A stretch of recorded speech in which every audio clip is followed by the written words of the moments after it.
warahmatullahi wabarakatuh. Ima Syekhina Maulana kita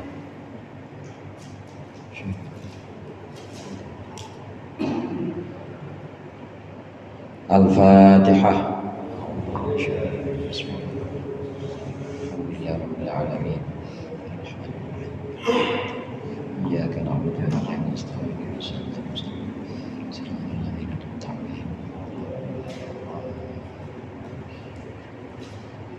Bismillahirrahmanirrahim. Alhamdulillahil tullabi wa musahhilil khairi liman yata'allam. Thumma assalatu wassalamu ala nabi wa alihi wa sahbihi jayudhamu. Ya Rabbana kaffir anna dhunubana wa walidina wa liman huwa muslimun. Nad'uka Allahumma ilman nafi'a fi yawmina idhal hisabi yaqum. Amin amin amin wa ya fattahu. Amin amin amin wa ya alim. Alhamdulillahilladzi an'ama ala ibadihil mu'minina bil irfan wa akramahum min mazidi fadlihi bi ru'yatihi fil jinan. Wassalatu wassalamu ala man arsalahullahu rahmatan lil anam wa ala alihi al-kiram wa ashabihi masabihi abdullah. Amma ba'du, fa inna asdaqal hadithi kitabullah wa khairul hadi hadi Muhammadin sallallahu alaihi wasallam wa syarrul umuri muhdatsatuha wa kullu muhdatsatin bid'ah wa kullu bid'atin dhalalah. Para ustaz, para hujjaj, segenap pengurus Majelis Ta'lim Al-Huda dan juga hadirin sekalian jamaah Majelis Ta'lim Al-Huda yang dirahmati oleh Allah. Alhamdulillah malam hari ini kita berkumpul kembali melanjutkan pengajian rutin kita. Mudah-mudahan hadirnya kita di sini mendapat ridha Allah. Yang akan kita pelajari menjadi ilmu yang bermanfaat dunia akhirat. Amin ya rabbal alamin. Rasulullah sallallahu alaihi wasallam bersabda, "Man lam yashkurin nas lam yashkurillah." Orang yang tidak berterima kasih kepada orang lain yang punya jasa kepada mereka, sama aja tidak bersyukur kepada Allah. Bagian diantara terima kasih kita, sebagian dari terima kasih kita kepada Rasulullah SAW adalah dengan mengenal dzurriyyah atau mengenal putra dan putri Rasulullah SAW. Kita sedang dalam pembahasan dari keluarga Rasulullah. Dalam hal ini adalah putra dan putri Rasulullah. Ada 7 anak-anak Rasulullah yang sudah kita bahas kemarin. Yang pertama Al-Qasim, yang kedua Zainab, yang ketiga Ruqayyah, yang keempat Fatimah, yang kelima Ummu Kulthum, yang keenam Abdullah, dan yang ketujuh Ibrahim. Paling tidak 7-7-nya itu kita harus hafal, udah tahu anaknya. Ya anaknya guru aja tahu, masa anaknya Nabi nggak tahu? Itu kenal. Nah ini dengan mengenal ini caranya dengan ngaji. Kalau kita ngaji kita akan tahu, paling tidak kita mengenal namanya. Bagus-bagus lagi kalau kita kenal juga sedikit tentang sejarah atau sedikit juga tentang kepribadian dari putra dan putri Rasulullah SAW. Kemarin pembahasan terakhir kita sampai putra Rasulullah, putri Rasulullah yang namanya Zainab, yaitu anak kedua Rasulullah, sudah selesai. Zainab ini anak kedua Rasulullah, perempuan yang menikah dengan sepupunya sendiri, dengan Al-As bin Wa'il, Al-As bin Rabi, dengan Al-As bin Rabi. Nah, Rabi ini nikah dengan Halah. Jadi ibunya Al-As bin Rabi, ibunya ini Halah. Halah adik kakak dengan Siti Khadijah. Jadi kan sepupu tuh. Punya anak, dapat 2 anak. Yang pertama namanya Abdullah. Kemudian yang kedua anaknya namanya Umamah.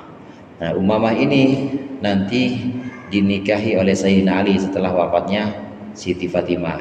Ini karena Siti Fatimah wasiat pesan, setelah Siti Fatimah menjelang wafatnya pesan, nanti setelah aku nikahi Umamah. Jadi Umamah itu keponakan, cuma bukan keponakan langsung. Kalau keponakan langsung mahram nggak boleh. Keponakan langsung Bang Iis punya abang Bang Iim, ya. anaknya Bang Im mahram, nggak boleh nikah. Kalau ini bukan keponakan langsung, ini ponakan dari sepupu. Kalau ponakan dari sepupu, nah sepupunya aja bukan mahram, sepupu aja kan bukan mahram, berarti anaknya juga bukan mahram. Nah, Umamah ini kemarin terakhir pembahasan kita dinikahi oleh Sayyidina Ali karena wasiat atau pesan dari bibinya sendiri, yaitu pesan dari Siti Fatimah.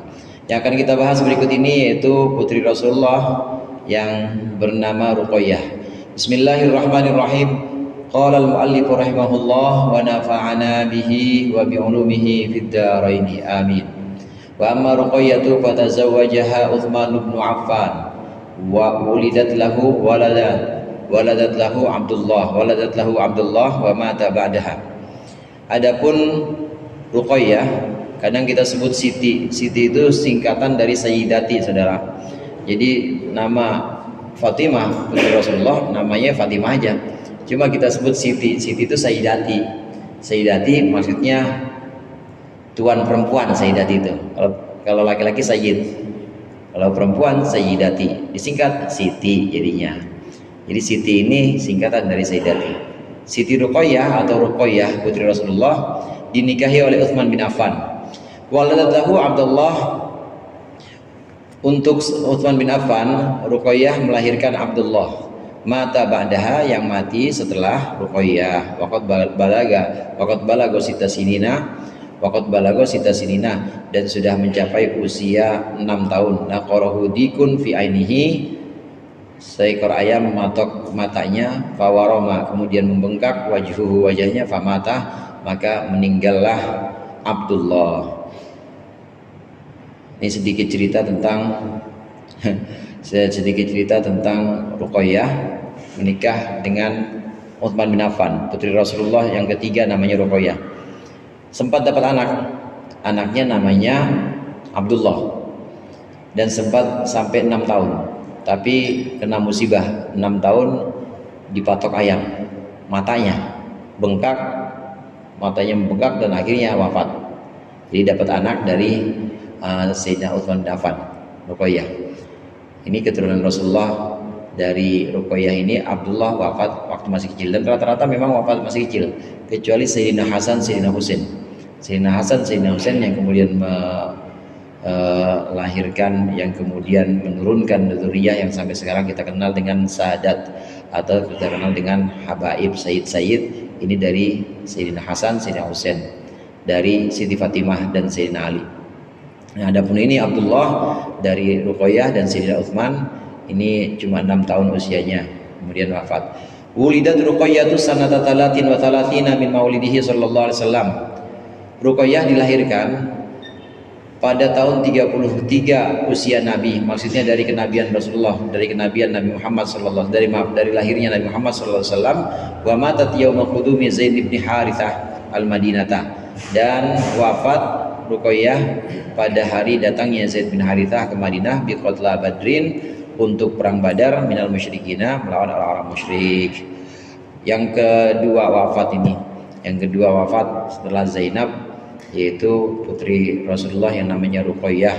Ini memang Ruqayyah lahirnya, kalau kemarin kita lihat, kalau Zainab jadi kakaknya, empoknya, ini lahir ketika usia Rasulullah 30 tahun.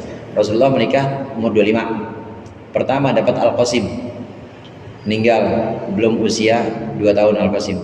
Nah, kemudian dapat lagi di usia 30, dapat Zainab. Nah, kemudian dapat lagi Ruqayyah di usia 33. Usia Rasulullah 33, belum jadi nabi, belum menerima wahyu. Karena usia Rasulullah menerima wahyu 40, kita tahu semua 40. Jadi di usia 33 tahun lahirlah Ruqayyah ini. Semuanya dari Siti Khadijah kecuali Ibrahim. Nah, kemudian Ruqayyah ini menikah dengan Sayyidina Utsman, hijrah juga ke Madinah. Nah, pada tahun kedua Hijriah, saat pasukan dari Badar itu pulang membawa kemenangan melawan orang-orang musyrik, nah disitulah wafatnya Siti Ruqayyah, wafat pada tahun kedua Hijriah, kira-kira tahun kedua Hijriah, ketika usai perang Badar. Walamma uzziya fiha Rasulullah sallallahu alaihi wasallam, dan ketika ditakziahi Di itu artinya diucapkan doa-doa dan juga dihibur Rasulullah karena wafatnya Ruqayyah. Qala, maka Rasulullah berkata, alhamdulillahi dufina, alhamdulillahi dafanal banat, atau dufinal banat juga bisa, dufinal banatu minal mukarramat, dafanal banati juga bisa. Alhamdulillahi dafanal banati minal mukarramat, segala puji bagi Allah yang menguburkan anak-anak perempuan dari perempuan-perempuan yang mulia. Ini Rasulullah mengungkapkan ini karena rasa syukur. Alhamdulillah, karena rasa syukur. Ini Ruqayyah yang wafat sebelum Rasulullah wafat. Semua anak Rasulullah wafat sebelum Rasulullah. Jadi semua Rasulullah mengalami wafatnya dan ikut menurunkan ke kuburannya, kecuali Siti Fatimah. Hanya Siti Fatimah yang wafat setelah Rasulullah. Yang lainnya sebelum Rasulullah. Rasulullah ngalamin semuanya. Siti Fatimah wafat setelah Rasulullah 6 bulan. Nah, yang berikut ini adiknya Zainab, adiknya Ruqayyah, namanya Ummu Kalsum. Ada beberapa riwayat atau ada beberapa pendapat versi menurut riwayat yang berbeda. Ada yang menyebutkan Al-Qasim yang pertama, yang kedua Zainab, yang ketiga Ruqayyah, yang keempat Fatimah. Satu riwayat. Riwayat yang kedua yang lain menyebutkan pertama Al-Qasim sama, yang kedua Zainab, yang ketiga Ruqayyah, yang keempat Ummu Kulthum dulu, baru setelah itu Fatimah. Setelah Fatimah sama, yang keenamnya Abdullah yang kita kenal dengan At-Tayyib atau At-Tahir, kemudian baru yang ketujuh Sayyidina Ibrahim dari ibu yang lain, yaitu dari Maria Qibtiyah. Nah, yang berikut ini Ummu Kulthum. Ummu Kulthum ini satu riwayat mengatakan adik, jadi di bawah Ruqayyah. Dia mengatakan enggak, Fatimah dulu, baru setelah Fatimah baru Ummu Kulthum.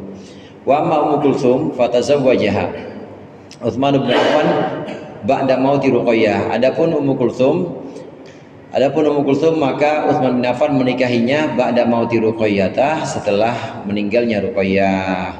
Walihada summiya dan Nuraini, oleh karenanya dinamakan Sayyidina Utsman, dijuluki Sayyidina Utsman sebagai dan Nuraini, sebagai pemilik dua cahaya. Sayyidina Utsman turun ranjang bukan boleh pengennya Sayyidina Utsman, bukan ya, wanen pisan berani-beraninya sama anak guru gitu ya. Kalau kita anak guru ya, anak Nabi, bukan Sayyidina Utsman yang nawar diri, bukan, tapi Rasulullah yang minta. Pertama Rasulullah minta nikahi atau anaknya yang pertama itu Ruqayyah, kemudian setelah Ruqayyah wafat baru ditawarkan lagi ini Ummu Kulthum. Jadi turun ranjang, karenanya Sayyidina Utsman disebut sebagai Dzun Nurain. Dzun Nurain itu artinya yang punya dua cahaya. Cahaya yang dimaksud adalah cahaya anaknya Rasulullah, yaitu Ruqayyah yang kedua, yang pertama Ruqayyah yang pertama, kemudian Ummu Kulthum yang kedua. Sayyidina Utsman ya termasuk sahabat kibarus sahabah atau sahabat-sahabat utama, bahkan Khulafaur Rasyidin termasuk yang 4 itu. Sayyidina Utsman juga termasuk yang kaya pada waktu itu. Yang kaya selain Sayyidina Utsman Sayyidina Abu Bakar kaya juga. Sayyidina Abu Bakar, Sayyidina Utsman kaya. Rawa Ibnu Majah wa Ibnu Hibban an Abi Hurairah. Imam Ibnu Majah dan Imam Ibnu Hibban meriwayatkan hadis dari Abu Hurairah bahwasannya berkata Abu Hurairah, "Atan Nabiyyu sallallahu alaihi wasallam Utsmana inda babil masjid." Nabi Muhammad sallallahu alaihi wasallam pada suatu hari pernah mendatangi Utsman di sisi pintu masjid. Faqala, maka berkata Rasulullah, "Ya Utsmanu, hadza Jibril." Wahai Utsman, ini ada Jibril. Laqad amaroni an uzawwijaka Umma Kalthumin. Sungguh Jibril telah memerintahkanku untuk menikahkan engkau dengan Ummu Kulthum. Bimithli sidaqi Ruqayyah, dengan sepadan mas kawinnya Ruqayyah. Walam talid lahu, dan tidak melahirkan Ruqayyah untuk Utsman seorang anak. Setelah meninggalnya Ruqayyah, Rasulullah dapat perintah dari malaikat Jibril, tentunya ini dari Allah, nikahkan Ruqayyah dengan Utsman. Dapat perintah, dan itu disampaikan oleh Rasulullah. Panggil Sayyidina Utsman, ditemui di pintu masjid. Utsman, malaikat Jibril, ini ada perintah dari malaikat Jibril, saya diperintahkan untuk menikahkan engkau dengan Ummi Kulthum. Maharnya sama sebagaimana engkau memberikan mahar kepada Ruqayyah sebelumnya. Semuanya berdasarkan wahyu. Rasulullah Sallallahu Alaihi Wasallam tidak pernah melakukan sesuatu kecuali dengan bimbingan Allah. Kecuali dengan bimbingan Allah. Wa yantiqu 'anil hawa in huwa illa wahyu yuha. Sedikit pun Rasulullah tidak pernah ngomong kecuali dengan bimbingan Allah berupa wahyu. Enggak pernah Rasulullah bicara melakukan semua perbuatan-perbuatannya ini dengan dorongan hawa nafsu, enggak pernah. Semuanya berdasarkan wahyu atau bimbingan Allah. Namun pernikahan yang kedua ini dengan Ummu Kulthum tidak dapat anak Sayyidina Utsman. Kalau dengan Ruqayyah dapat anak Abdullah, meskipun meninggal ketika masih kecil Abdullah. Matat sanata tis'in minal hijrati. Kalau Ruqayyah tadi wafat pada tahun 2 Hijriah, kalau ini wafat Ummu Kulthum wafat sanata tis'in minal hijrati tahun 9 Hijriah. Walamma matat, dan ketika mati, ketika wafat Ruqayyah, ketika wafat Ummu Kulthum, qala alaihi salatu wassalam, Rasulullah bersabda, zawwiju Utsmana law kana li thalithatun zawajtuhu iyyaha.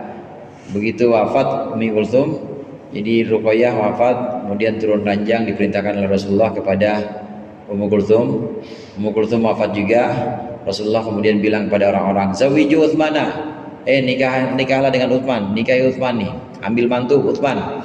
Law kana li thalithatun zawajtuhu iyyaha. Kalau saya masih punya yang ketiga lagi buat Utsman, saya nikahin lagi buat Utsman, kata Rasulullah. Saya udah nggak ada semuanya. Siti Fatimah udah sama Sayyidina Ali pada waktu itu, dan yang lainnya sudah tidak ada, sudah wafat. Kata Rasulullah, andai saya masih punya satu lagi anak perempuan, saya nikahin Utsman, saya nikahkan dengan Utsman. Nah, orang-orang pada waktu itu saat Utsman ditinggal wafat oleh Ummi Kulthum, orang-orang pada waktu itu dipesenin sama Rasulullah, nih ambil mantu nih Sayyidina Utsman, ambil mantu Utsman nih, maka sungguh baik budinya, andai aku masih punya satu anak perempuan lagi, pasti akan aku nikahkan dengan Utsman. Wa ma zawwajtuhu illa biwahyin, kata Rasulullah, masih lanjutannya, dan tidaklah aku menikahkan Utsman kecuali dengan wahyu minallahi ta'ala, dari Allah Subhanahu wa ta'ala. Sayyidina Utsman dinikahkan oleh Rasulullah dengan putrinya yang pertama, yaitu pernikahan pertama, yaitu dengan Ruqayyah. Ini berdasarkan wahyu. Kemudian juga dengan adiknya turun ranjang namanya Ummi Kulthum, ini juga berdasarkan wahyu. Tidak pernah berdasarkan hawa nafsu, semuanya berdasarkan wahyu. Kan lain sama kita. Kalau kita kan lihat-lihat ya, mantunya yang mana nih kira-kira. Kira-kira prospektif gak kira-kira. Nah, Rasulullah enggak. Semuanya berdasarkan wahyu dari Allah. Kemudian yang berikutnya, putri Rasulullah yang kita kenal dengan Az-Zahra. Ini yang paling sering disebut-sebut dan juga merupakan ibu dari semua sayyid, sadat, habaib. Ya, jadi merupakan ibu dari semuanya keturunan Rasulullah, yaitu Sayyidatina Fatimah. Wa amma Fatimatu fatazawwajaha Aliyun. Adapun Siti Fatimah, maka Sayyidina Ali menikah dengannya. Wa huwa ibnu ihda ishrin sanatan. Sayyidina Ali pada waktu itu usia 21 tahun. Wa khamsata asyhurin dan 5 bulan. 21 tahun 5 bulan. Wahia, sedangkan Fatimah pada waktu itu bintu khamsa asyrata sanatan, anak 15 tahun, maksudnya usia 15 tahun. Wa khamsata asyhurin dan 5 bulan. Akibaru yu'ihim min Badrin, setelah kembalinya orang-orang dari perang Badar. Siti Fatimah dijodohkan oleh Rasulullah dengan Sayyidina Ali. Siti Fatimah pada waktu itu usianya 15 tahun. Sayyidina Ali usianya 21 tahun. Dinikahkan selesai perang Badar. Jadi selesai perang Badar tidak lama kemudian Rasulullah menikahkan Siti Fatimah anaknya dengan Sayyidina Ali. Wa tuwfiyat ba'da abiha bi sittati asyhurin 'ala sahihi. Nah, ini yang tadi sempat kita singgung. Siti Fatimah wafat setelah ayahnya, maksudnya setelah Rasulullah, bi sittati asyhurin, 6 bulan 'ala sahihi menurut pendapat yang sahih. Lailatul Tsulatsa'i li 3 madina min Ramadan. Pada malam Selasa 3 hari berlalu dari Ramadan, maksudnya tanggal 3 Ramadan. Sanata ihda asyarata, tahun 11 Hijriah. Wa dafanaha Aliyun lailan, dan Sayyidina Ali menguburkan Siti Fatimah lailan di malam hari. Siti Fatimah satu-satunya putri Rasulullah yang wafat setelah Rasulullah. 6 bulan setelah Rasulullah wafatlah Siti Fatimah. Yang memakamkan siapa? Yang memakamkan Sayyidina Ali. Kalau putri-putri Rasulullah yang lain yang memakamkan langsung Rasulullah. Tapi kalau Siti Fatimah yang memakamkan adalah Sayyidina Ali. Karena Siti Fatimah memang setelah Rasulullah wafat, baru Siti Fatimah 6 bulan berikutnya. Tepatnya malam Selasa tanggal 3 Ramadan tahun 11 Hijriah.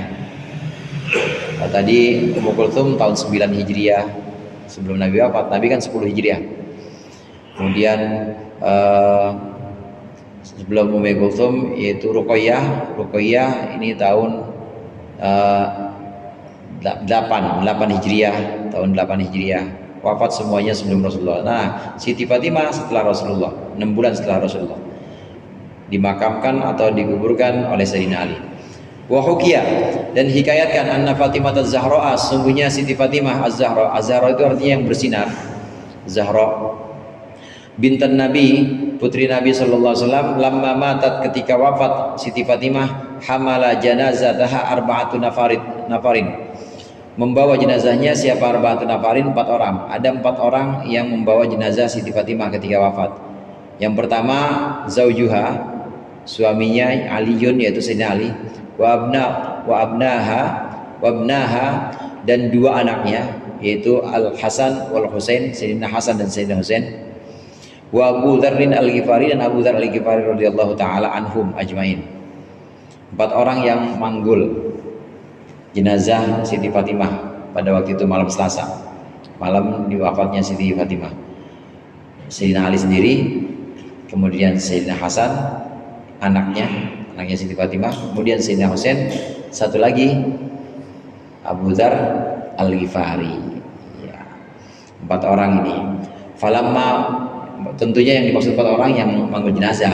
Yang berebut mah banyak, saudara. Yang berebut banyak, apalagi putri Rasulullah. Pasti banyak yang berebut. Cuma pada waktu itu yang manggul ya berempat itu, nggak ada yang berani. Yang mau ngambil barokahnya banyak. Guru-guru kita, kiai-kiai itu pada berebut pasti kalau sedang pemakaman itu, penghormatan terakhir. Yang memanggul 4 orang ini. Falamma wada'uha ala syafiril qabri, ketika mereka meletakkan di pinggir kuburan, qama Abu Dzarrin. Abu Dzar berdiri, faqala, maka berkata Abu Dzar, ya qabru, atadri manillati jina biha ilaika. Hei kuburan, tahu enggak engkau siapa yang kami datang membawanya untuk engkau? Hadhi Fatimatu Zahra, ini Fatimah yang bersinar. Fatimah Zahra bintu Rasulillah, anaknya Rasulullah sallallahu alaihi wasallam. Wa zaujatu Aliyin al-Murtada, dan istrinya Ali, bukan sembarang orang ini, kata Abu Dzar Al-Ghifari. Nih, saya bawakan kepada engkau kuburan. Wa Ummul Hasan wal Husaini, dan ibunya Hasan al-Husain, cucu kesayangan Rasulullah. Fasami'u, maka orang-orang mendengar nidaan, panggilan atau seruan, mendengar suara minal qabri, dari kuburan. Yaqulu, berkata kuburan itu, ma ana maudi'u hasbin wa nasabin. Ma ana maudi'u hasabin wa nasabin. Saya bukan tempatnya hitung-hitungan dan tempat nasab. Wa innama ana maudi'ul amali. Saya cuma tempat amal as-solihi yang soleh. Saya tempat amal soleh. Fala yanju minni illa man katsura khairuhu, maka tidak akan selamat dariku kecuali orang yang banyak kebaikannya. Wa salima qalbuhu, dan orang yang baik hatinya. Hatinya selamat, maksudnya selamat dari cacatnya hati, dari penyakit hati. Wa khalasa amaluhu, dan yang murni amal perbuatannya, murni maksudnya ikhlas karena Allah. Intaha, selesai cerita.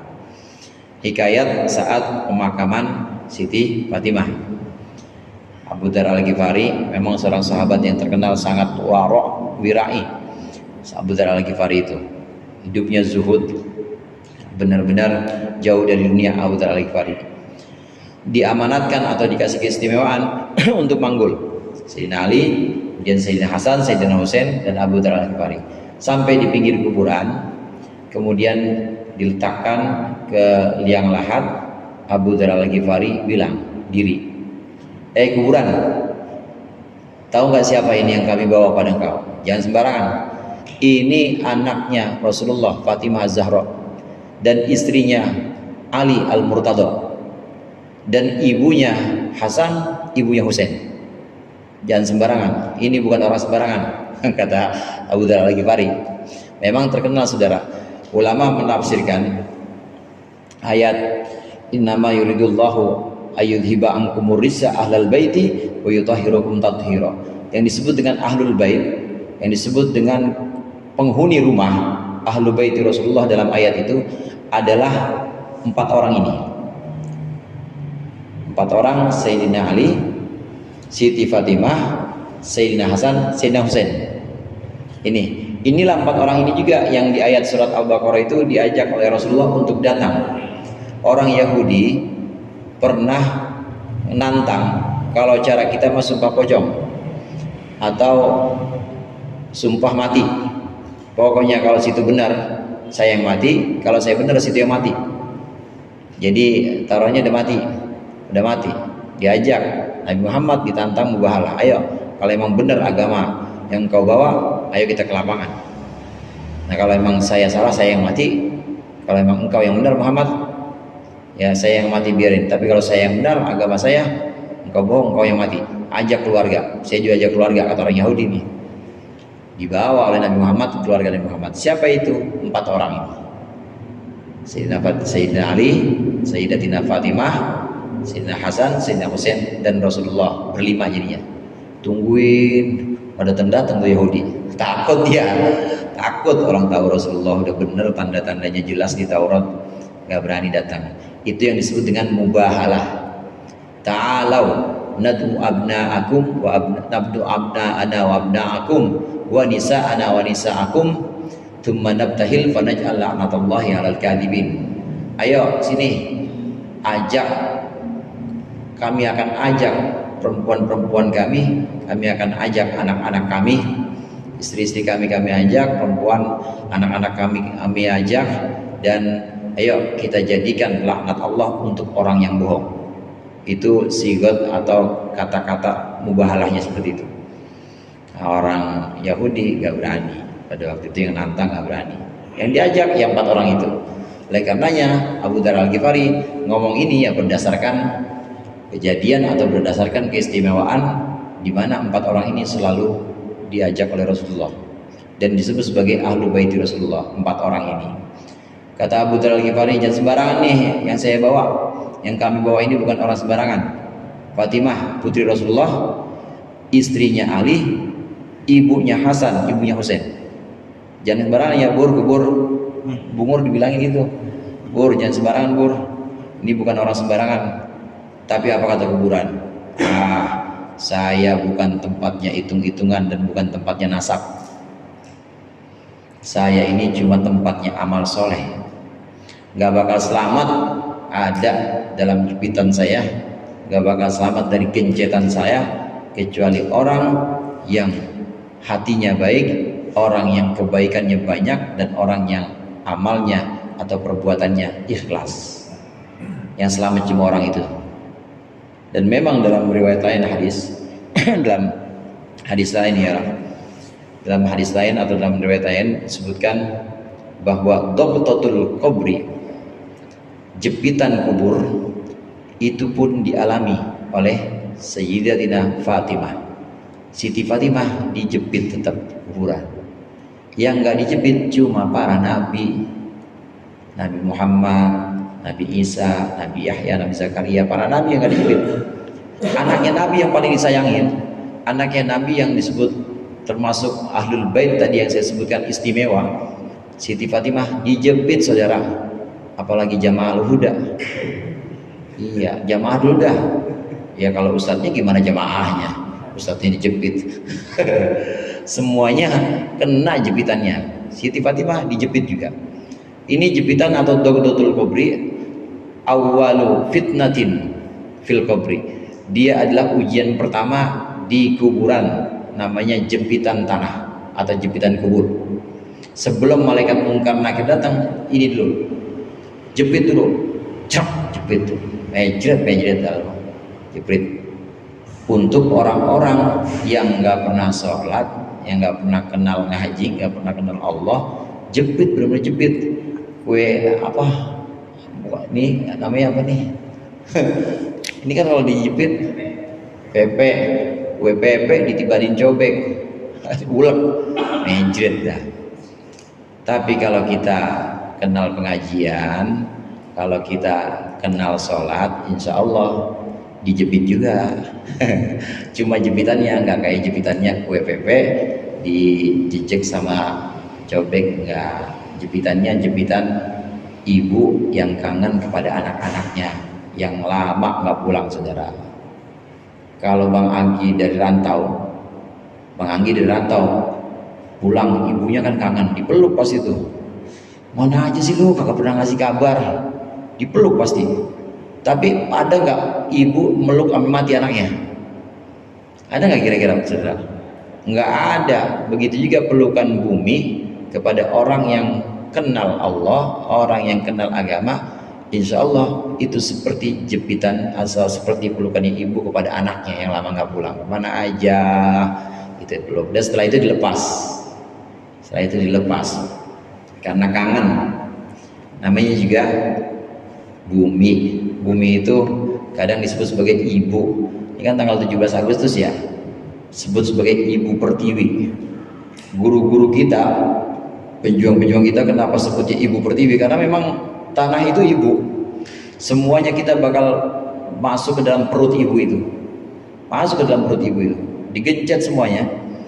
Cuma bedanya gencetannya, ada yang level 1, level 2 gencetannya, ada yang gencetan yang halus. Ini semuanya mengalami Doqdotul Kubur, gencetan kubur. Sholat diantaranya. Sholat itu, kalau kita sholat itu kita lagi akrab-akrab sama tanah.